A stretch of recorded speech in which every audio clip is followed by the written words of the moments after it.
Мы всегда посетителям рады. Так что, такие. Ничего, хоть я выгляжу. Заезжаешь в Львов, появляется. У вас вот эти все экспонаты, предметы тут во дворе никто не уносит, не пропадает? Было дело. Ну, это металлисты все меня тут это. Ага. Тут была такая у меня наковальня такая тоже, с надписью. Утащили. Лестницу утащили в баллон. Печка чугунная. Ну, было. Ну, бывает, ну что. Ага. Я уже привык тут. Да. Как вообще сама идея пришла? То есть в вагоне открыть музей, собрать вещи? Язык мой враг, да, как говорит пословица. Я всегда занимался. Раньше шофером работал, ездил в командировки, ну, с фильма, все. Всегда, если что-то находил такое, и надпись, всегда. Ну, и собралось очень много. Не сдавать же в металлолом, что ли. Ну, решили, а товарищ у меня есть такой, Сагайдак. И я рассуждал, вот, говорю, бы теплушку. Он меня выслушал, потом говорит, езжай, говорит, в Микунь, там будет тебе теплушка. И мы с Микуня, вот, притащили этот вагон. Конечно, это целая эпопея, вагон это не чемодан. Ну, что мне простому слесарю? Откуда это? Тралы, да, краны.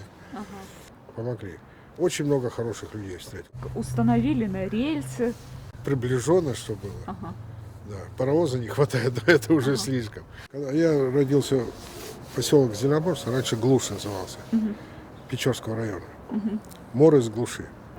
Да, фамилия у меня Мор, родился я в Глуши. Да. И там, когда железную дорогу, была ж одна путка, потом второй путь. И мой отец приехал, вот, строил железную дорогу. Познакомился с мамой. И По своей воле? он по своей, новгородский. Я фамилию ношу матери. Отец был Никитин Василий Андреевич. Хоть меня и обзывали всегда, немец, но одна правая рука у меня немецкая, остальное все русское. А мама как попала? А маму выслали прабабушку Монтаньон Анна Фридриховна и бабушка Мора Леонора Ивановна и мама Елена Филипповна. Их троих выслали. Ну, а получилось как? Жили они в Днепропетровщине, село Александровка. Немцы отступали, потащили за собой. Сначала в Польшу, с Польшей в Германию. Ну, тяжелая это, война была, постоянно бомбили. Бабушка оказалась в Берлине как раз при штурме. Что творилось, это не рассказать, конечно. Потом комендатура, откуда, что, из России, и опять в Россию. Говорит, опять в Польшу привезли, Варшава, говорит, камень на камне, все разбито. Ну и говорит, пошла что-нибудь, еще золотые вещи оставались, серьги, на еду поменять. Пошла, говорит, по вокзалу иду, советский солдат, земляк, ну, украинец. Что да как он говорит, это. Взял биточек, у меня биточек был, налил борща, 2 буханки хлеба дал. Говорит, ну, расспросил, как что, говорит, вот едем. А у нее перед этим арестовали мужа, перед войной, в 1937 году. Солдат говорит, не езжайте в Россию, вам будет плохо. Где-нибудь сойдите, говорит, вы что, ни документов, ничего, сойдите где-нибудь и растворитесь. Бабушка нет, муж придет, хотя уже расстрелян был. Муж придет, куда придет. Ну, раньше верные люди были, да. И их сначала в Брест, а с Бреста и так в Чикшино. Чикшино выгрузили. Вместо лагерей, вот, где строители железной дороги, женщин, занимались лесоповалом. Бабушка топила баню в лагере.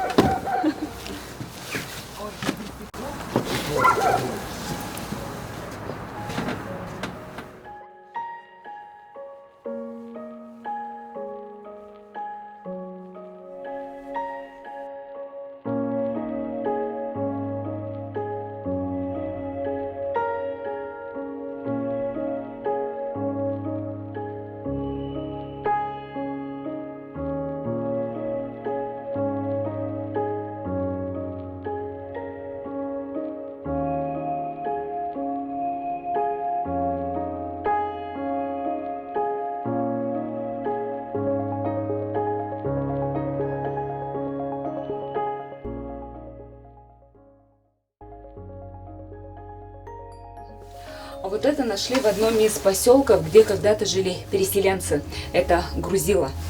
Шили их из своей одежды. помещали сюда камушки, зашивали и пришивали к рыболовным сетям.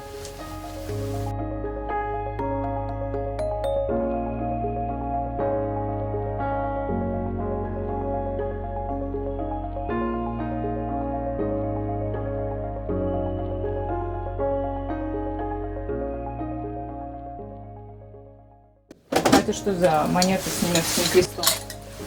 41 год, Украина. Немцы маршируют. И немец там, мы через 3 месяца Москву возьмем в таком духе. Прабабка моя, Монтаньон Анна Фридриховна, говорит, немцу, у тебя есть рубль, марка? Он говорит, давайте руку. Он говорит, одной нет, его есть 2 марки. И ложит на руки серебряную. Бабка рядом ложит рубль и говорит, победите вы Россию или нет? Немец смеялся, он говорит, зря смеюсь. Так и получилось. Вот такая семейная история. Ничего себе. Монтаньон Анна Фридриховна. Очень старенькая, уже 70 лет было. Ну и в таких условиях. И она говорит, ну отказалась от пищи.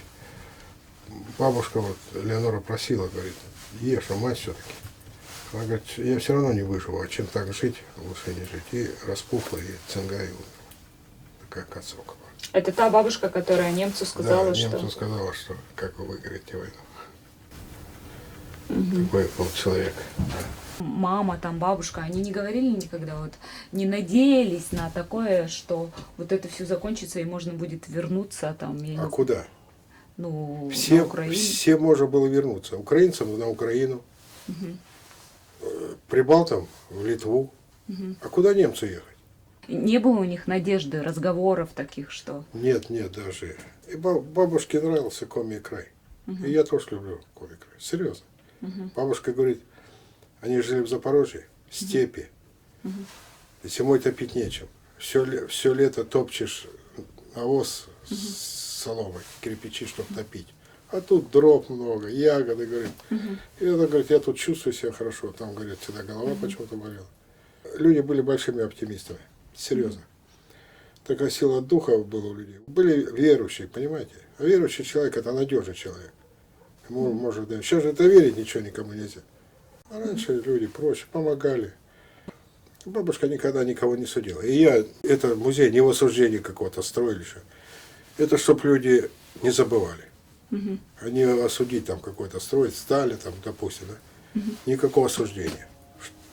Как говорила моя бабушка, время было такое. Да. И кого-то там судить. Да. А это чтобы помнили о наших родителях, что было такое вот. Откуда мы взялись в этом краю. А Коми край, он хороший край. Люди добрые. Ну, вообще народ Коми, он такой добродушный. Можно сказать, даже наивный. Моя бабушка очень благодарна Коми. Они когда в Чикшино были в лагере, ну не лагерь, поселение, Коми пригоняли оленей, сдавали, ну, мясо сдавали. И говорит, там эти внутренности, говорит, что так отдавали, говорит, там голову, ну что-то такое, говорит. И говорит, и из-за этого выжили.